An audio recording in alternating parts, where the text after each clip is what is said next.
So, she, you know, not real church person. During the dogma period, people were throwing bricks at our house, broke windows and shit like that. You know, she's seen, her idea of Christianity is like sign-carrying lunatics and whatnot. So, she's not a real big fan. Malcolm sends me this disc to watch, hour-long interview with Phelps. I go put it in the DVD player in our bedroom. And I'm like, oh, this is gonna rock. She's like, what's this? I was like, this is Malcolm interviewed that dude, Fred Phelps, in the Westboro Baptist Church. And she goes, you're not watching that. Turn that church shit off. I was like, oh, this ain't church shit. This guy's way beyond church, man. He's the devil himself. She goes, no, they're all talking about the same horse shit. Take it out of here. You're not allowed to watch this at all. And I was like, I'm fucking 36. And she's like, you're not allowed to watch this. And I was like, all right. And so I went upstairs to the living room where there's a TV in the back of the living room nobody fucking uses anymore. Like a big picture tube TV and shit. Turned all the lights off, went right up to the fucking TV, put the DVD in, and watched it like this. With my arms over the TV wearing a robe so that she suddenly came in, what are you doing? I could turn it off or something like that. Just as if like back in the day when I was trying to watch Porky's when I was 11 and my parents were home, you know.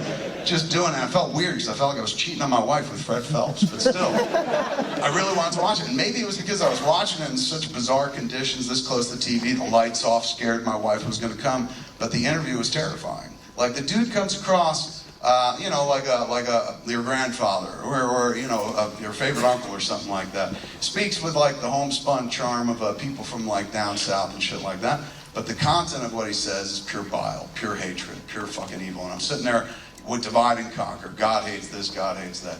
Watching this interview, I was like, this guy's fucking terrifying. I said, this dude is like a horror movie villain. They use this like Hannibal Lecter, because the shit this dude says is real. You know, unlike fucking Farva Beans and a nice Chianti. This dude believes his fucking shit. So I talked to Malcolm, I was like, Malcolm, you should fucking take it one step further and make a horror film about this, the Westboro Baptist Church. You know, obviously fucking make up your own fake church, but same idea, sign carriers. And he's like, what do you mean? I was like, well, imagine, like, they like to go to funerals and hold up protest signs. What happens if there's no funeral? Maybe they gotta make bodies, And he goes, that's stupid. I said, fuck you, I'll write it. So Malcolm has always been kind of the spiritual godfather to the movie as well, but those are the elements that kind of came together. Me wanting to make a grown-up movie, me wanting to one day work with Michael Parks, and me seeing that interview that Malcolm did with Fred Phelps, because it sickened me to my core. I don't know if you know much about him, if you've watched the documentaries Louis Theroux has done. They paint a pretty damn great picture.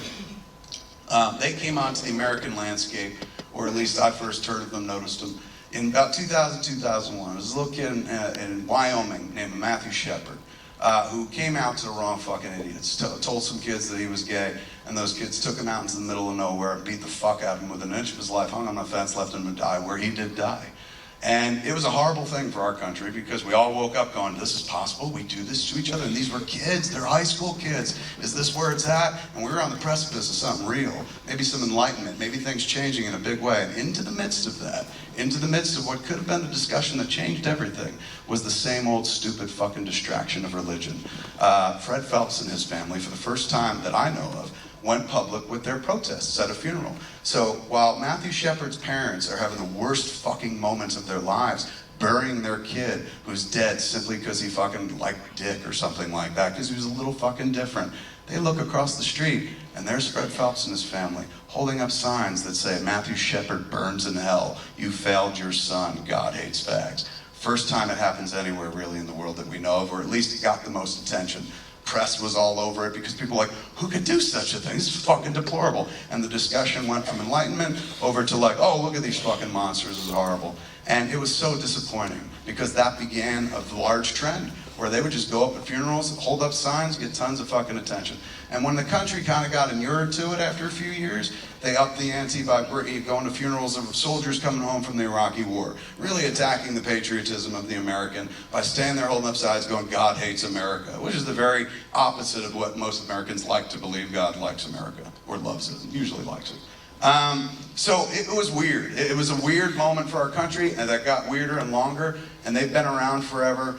And they fucking sicken me. You know, it's like I said, my brother's fucking gay. I live in a very gay world. You know, I work in the world of film. That's pretty, 88% gay, pretty much. I've always said I'm one cock in the mouth shy of being gay myself. But I don't think you have to be gay to be outraged by that, or sickened by those fucking animals and shit. And that always sat in the back of my craw, and just, I hated it. Anytime fucking Phelps came up, I was like, ugh. Probably because they identify as Christian as well, and go out there talking about Christian values and shit like that, but that's the opposite of everything I know Christianity to be. And sometimes you just want to stand out there and be like, all right, I'm an unwilling defender of the faith, but I'll just tell you, I'm not like these idiots. Not every Christian is. In fact, some Christians just make movies that make fun of these idiots, you know? And that's kind of your responsibility, I think. If you have any sort of belief structure, if you like it at all, or if you just want to differentiate yourself from the fucking idiots, the people that bring the club down by being the most vocal. It's a shame that the people that kind of use God to bully other people can't find something else, some other fucking, deity to call their own. Like, take Thor and go after him, man. Like, why you gotta take Jesus? He's a pretty good guy, or at least he seemed like it, shit. So shit like that goes into like why you want to make red stage. Shit where you're like, look at the Phelpses showing up at funerals for years and go, okay, what's the equivalent of showing up at their funeral, but their living funeral? You know what I'm saying? Not waiting till they're dead, because we all dream about that. Not all, but a lot of people in America dream, oh, when Fred Phelps dies, wouldn't it be great to go there and hold up signs at his fucking funeral? And that's too easy, because then he misses the point. He's in the fucking grave. I felt like, wouldn't it be better, wouldn't it be cooler to be able to kind of hold your own sort of freedom of speech protest like they do? Because that's the thing. You'd love to take away their freedom of speech. You'd love to stop them from showing up at funerals and holding up fucking signs. But you can't, because that's freedom of speech. Don't hurt anybody to hold up a sign at a funeral. It's fucking morally questionable, and it's just fucking shitty and rude, but it's not harmful, and it's not against the law. Freedom of speech and freedom of religion back in that country that I come from. So the problem is, you got to afford them their ability to sit there and say what they want. Over here, you guys got it down to a science. You kept them out of the country. Canada, same thing. We can't do that. They're from here, from where we are. So we got to accept them and shit. But you don't have to accept them. You got to tolerate them. And for years, I was always conflicted about, like, man, I'd love to see them not be able to do what they do. But at the same time, I applaud their free speech, because I'm a guy who likes to stand up and talk about fucking, I like to put my tongue up my wife's ass. And that's not the thing that, like, everybody wants to hear, but I like to say it in public sometimes. And if my wife really doesn't like to hear it. And if she's here, by the way. And if I go to the Phelpses and go, like, you can't fucking say your shit, one day they come and say, you can't say your shit. I don't want that.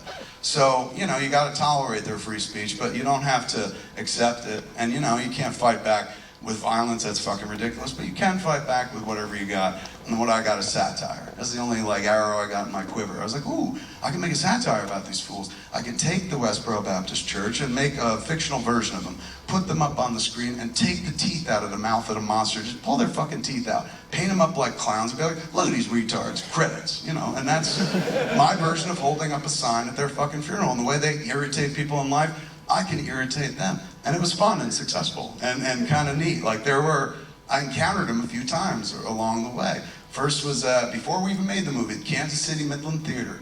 I was just doing a Q&A just like this, but with no movie and shit.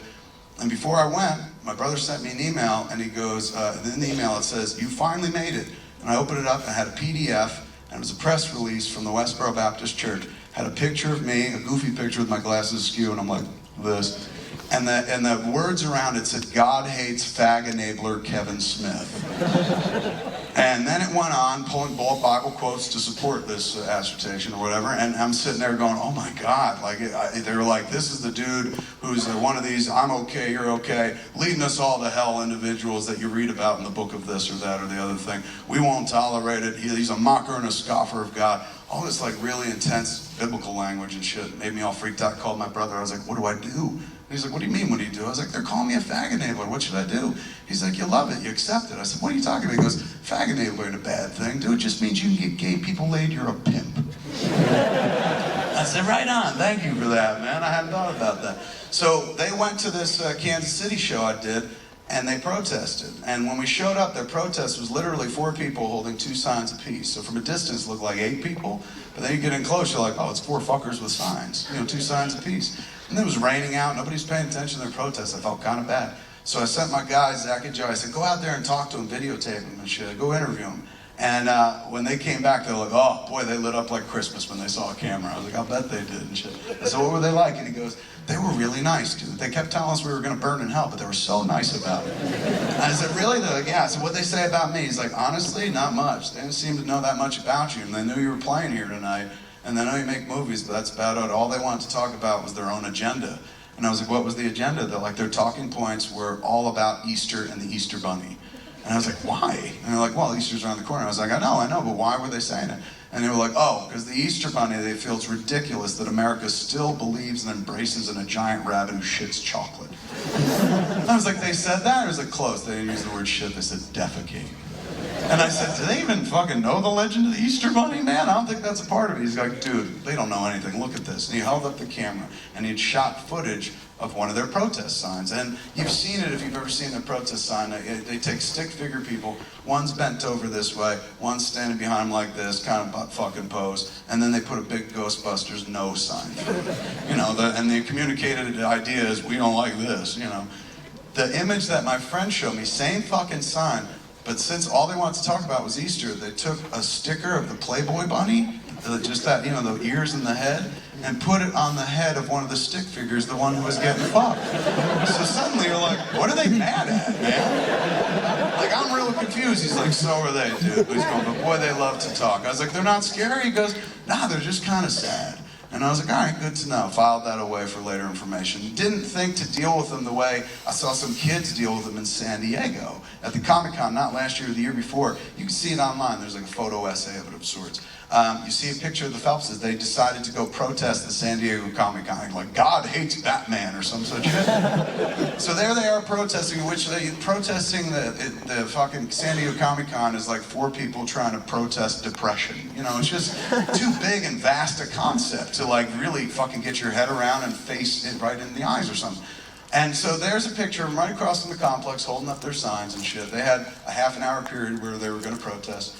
And then if you can see a photo essay, it's awesome. You see that picture? The next picture is people in costume, like from the Comic-Con, start joining them and standing around them and shit. You know, so people dressed up like characters from movies and comics and shit, and they're holding signs. And so their signs are like you got Phelps holding God hates fags, and then you got a dude who's dressed up like Bender from Futurama holding a sign that's like, down with humans. You know?